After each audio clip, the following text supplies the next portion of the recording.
Welcome to நம் சமையல் நம் கையில். இன்னைக்கு முருங்கைக்கீரை போட்டு அடை எப்படி செய்கிறேன்னு பார்ப்போம். அதுக்கு இந்த கப்பால் ஒவ்வொரு கப்பு நான் எடுத்திருக்கேன்.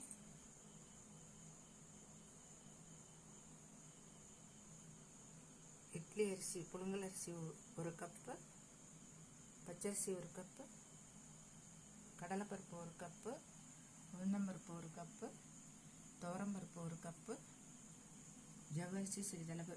இது எல்லாத்தையும் 2 மணி நேரம் ஊற வைக்கணும். ஜவ்வரிசி மட்டும் தனியாக ஊற வைக்கணும்.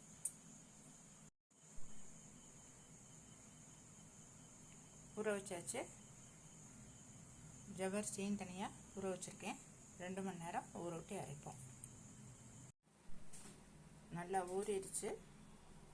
இப்போ அதுக்கு தேவையான அளவு மிளகாய், நான் 6 மிளகாய் எடுத்திருக்கேன்.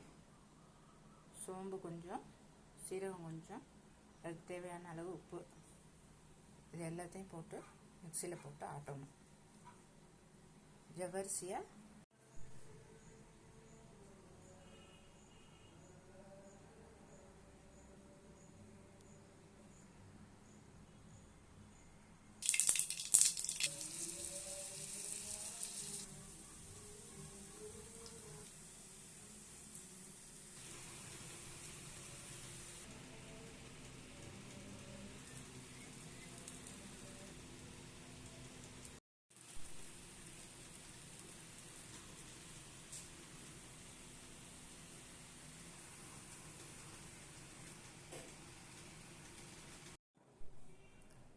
ஆட்டிட்டு போடணும்.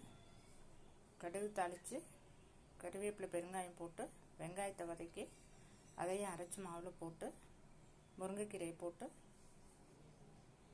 தேங்காய் திருவி போட்டு மஞ்சத்தூள் போட்டு எல்லாத்தையும் கரைச்சிட்டு சுடணும்.